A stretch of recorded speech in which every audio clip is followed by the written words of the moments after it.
Good evening दोस्तों, आप सभी का स्वागत है जी के जोन में। तो आज हम सेट नंबर 4 करने वाले हैं समान विज्ञान यानी जनरल साइंस का।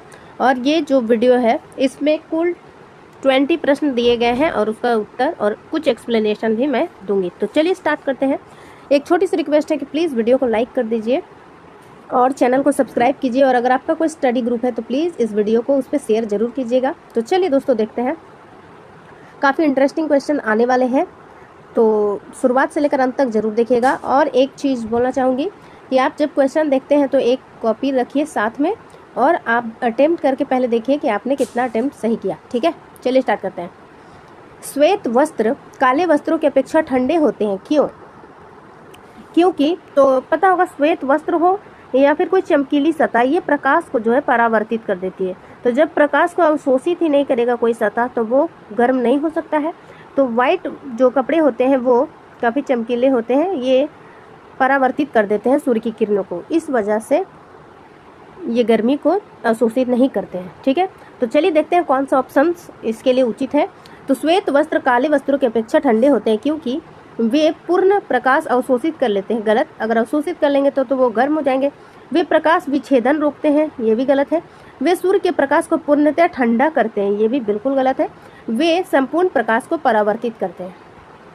ठीक है, तो इसका आंसर हो जाएगा वे प्रकाश को परावर्तित करते हैं। देखिए, संपूर्ण प्रकाश को परावर्तित करें ये जरूरी नहीं है, लेकिन प्रकाश को परावर्तित कर देते हैं, इस वजह से श्वेत वस्त्र जो है काले की अपेक्षा अधिक ठंडा होता है।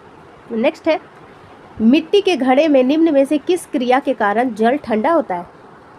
तो मिट्टी का घड़ा होता है, उसमें बहुत छोटे से छिद्र होते हैं। ठीक है, उस छिद्र से पानी रिसता है और जब ये पानी भाप बनकर उड़ता है तो सतह का जो तापमान है वो थोड़ा सा ठंडा हो जाता है, तो इसी वजह से घड़े का पानी ठंडा हो जाता है।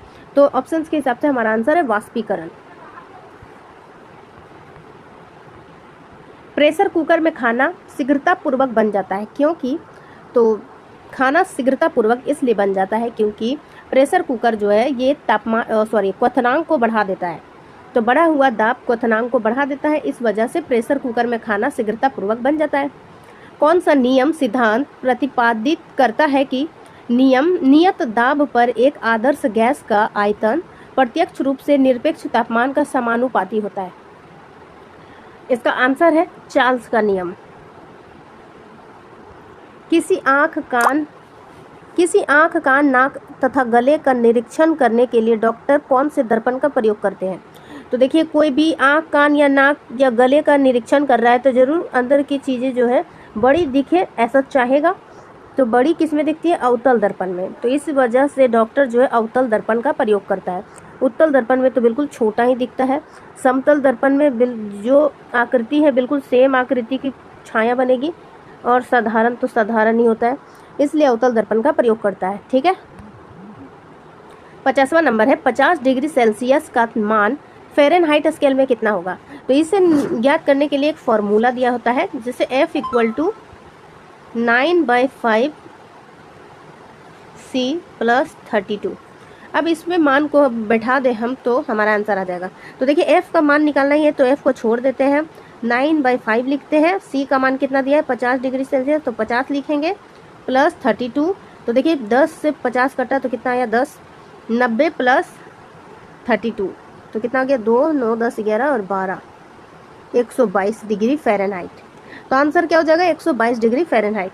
तो इसका फॉर्मूला जो है ज़रूर से लिख लीजिएगा कहीं पे, F = 9/5 × C + 32। ठीक है, 9/5 C + 32। नेक्स्ट है, रेडियो सक्रियता की खोज निम्नलिखित में से किसके द्वारा की गई थी? तो रेडियो सक्रियता की खोज हेनरी बेकुरल ने की थी। ये फ्रांसीसी वैज्ञानिक थे, इन्होंने रेडियो सक्रियता की खोज की थी।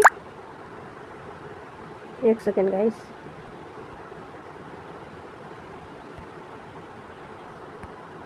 ठीक है। तो रेडियो सक्रियता की खोज 1896 में हुई थी। 1896 में फ्रांसीसी वैज्ञानिक हेनरी बेकुरल ने किया था, और जबकि अमेरिकी बायोकेमिस्ट एल्विन कैल्विन ने कैल्विन चक्र की खोज की थी। रदरफोर्ड ने प्रोटॉन की खोज की थी और जे थॉमसन ने इलेक्ट्रॉन की खोज की थी। ठीक है, चलिए आगे देखते हैं। एक तत्व में इलेक्ट्रॉन और न्यूट्रॉनों की संख्या क्रमशः 18 तथा 20 है। इस तत्व का द्रव्यमान संख्या कितनी है? तो देखिए, किसी भी तत्व का द्रव्यमान संख्या होता है प्रोटॉन की संख्या प्लस न्यूट्रॉन की संख्या। तो प्रोटॉन की संख्या दी हुई है, देखिए प्रोटॉन की संख्या बराबर होता है इलेक्ट्रॉन की संख्या के। तो इलेक्ट्रॉन की संख्या 18 दी है, यानी कि प्रोटॉन की संख्या भी 18 है। न्यूट्रॉन की संख्या 20 है, तो 20 10 30 और 8 38। तो हमारा आंसर हो जाएगा 38। ठीक है, चलिए आगे देखते हैं। एल्कोहल पानी से अधिक वाष्पशील होता है क्योंकि डैश पानी से कम होता है। क्योंकि इसका क्वथनांक जो है पानी से अधिक होता है, यानी कि जल्दी उबलने लगेगा, तो ऑब्वियसली उड़ेगा भी जल्दी वाष्प बनकर, इसलिए इसका आंसर हो जाएगा ऑप्शन नंबर ए। अगर मैं बता दूं कि इसका क्वथनांक कितना है, तो ये हो जाएगा लगभग 78.5 डिग्री सेल्सियस, जबकि पानी 100 डिग्री सेल्सियस पर उबलती है। एल्कोहल पानी से अधिक वाष्पशील होता है क्योंकि इसका क्वथनांक पानी के क्वथनांक से बहुत कम, लगभग 78.5 डिग्री सेल्सियस होता है। अतः गर्म करने पर यह शीघ्र जो है वाष्पीकृत हो जाता है। भारी पानी का अनुभार कितना होता है? भारी पानी का अनुभार लगभग 20.030 ग्राम प्रति मोल होता है, जबकि साधारण जल का कितना होता है? 18.016 ग्राम प्रति मोल। नेक्स्ट है, कौन प्राकृतिक गैस का मुख्य घटक है? तो प्राकृतिक गैस का मुख्य घटक है मीथेन। ये क्वेश्चन तो मुझे लगता है हर बार ही आता है। चलिए आगे बढ़ते हैं। आवर्ती नियम निम्नलिखित में से किसने दिया था?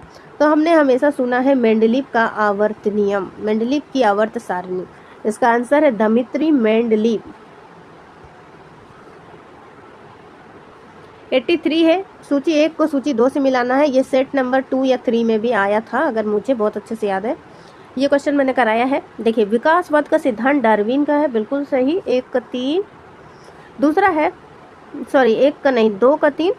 एक उत्परिवर्तन का नियम डी ब्रिज, तो 1 का 4 हो जाएगा। एक जीन एक एंजाइम की परिकल्पना बीडल और टेटम और ओपेरोन अवधारणा, ये जैकब और मॉडेल का है, यानी 4 3 1 2 होना चाहिए। 4 3 1 2 ऑप्शन नंबर बी में है। इसका आंसर हो जाएगा ऑप्शन नंबर बी। ठीक है, चलिए आगे देखते हैं। BCG का टीका निम्नलिखित में से किस में लगाया जाता है? तो देखिए, टीबी यानी कि ट्यूबरकुलोसिस नाम की बीमारी होती है, तो आपको BCG का टीका लगाया जाता है। BCG का अगर फुल फॉर्म आपसे पूछा जाए तो क्या हो जाएगा? Bacillus Calmette Guérin. तो मैं लिख देती हूँ, बैसिलस कालमेट ग्यूरिन। ठीक है, चलिए आगे बढ़ते हैं।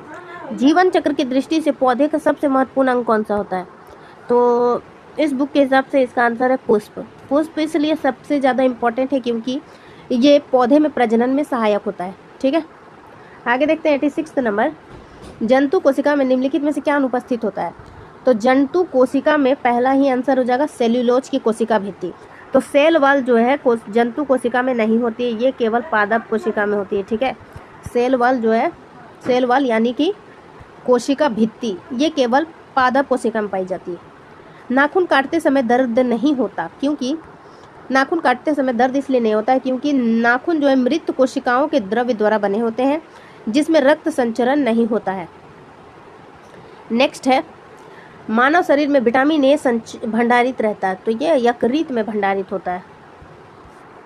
89 देखते हैं, और आज का 2 लास्ट प्रश्न है। श्वसन क्रिया में वायु के कौन से घटक की मात्रा में कोई परिवर्तन नहीं होता है? हम अच्छा 89 नंबर देखते हैं। श्वसन क्रिया में वायु के कौन से घटक की मात्रा में कोई परिवर्तन नहीं होता है? तो इसका आंसर हो जाएगा नाइट्रोजन। देखिए, कार्बन डाइऑक्साइड हम जितना लेते हैं वो सेम नहीं रहता, क्योंकि कार्बन डाइऑक्साइड हो गया या ऑक्सीजन हो गया, जलवाष्प हो गया, लेकिन नाइट्रोजन जितना हम लेते हैं उतना उसे निकाल देते हैं। श्वसन क्रिया एक जैविक क्रिया है जिसमें वायुमंडल से अंतः श्वसन क्रिया के लगभग 78% नाइट्रोजन, 20% ऑक्सीजन, 0.324% कार्बन डाइऑक्साइड तथा 0.5% जलवाष्प और सूक्ष्म मात्रा में हीलियम, ऑर्गन और नियोन गैस होती है। ठीक है, चलिए लास्ट प्रश्न देखते हैं। सुई चुभोने पर निम्नलिखित अंगों में से कौन सा दर्द महसूस नहीं करता है? इसका आंसर है मस्तिष्क। मस्तिष्क में सुई अगर चुभाई जाए तो उसे पेन नहीं होता है, क्योंकि मस्तिष्क में पेन रिसेप्टर नहीं होता है, यानी दर्द ग्राहिकाएं का अभाव होता है। तो गाइज आज की वीडियो में बस इतना ही। अगर वीडियो हेल्पफुल लगा तो प्लीज़ वीडियो को लाइक कीजिए, ग्रुप में शेयर कीजिए और चैनल सब्सक्राइब नहीं किया हुआ है तो सब्सक्राइब कर लीजिए। तो गाइज अगले वीडियो मिलते हैं। कैसा लग रहा है वीडियो बताइएगा, उसी हिसाब से मैं मेहनत करूँगी। फिर उसके बाद अगर पसंद नहीं आएगा तो फालतू में वीडियो बनाने क्या ही लाभ। ठीक है गाइज, अगले वीडियो मिलते हैं। वीडियो देखने के लिए शुक्रिया।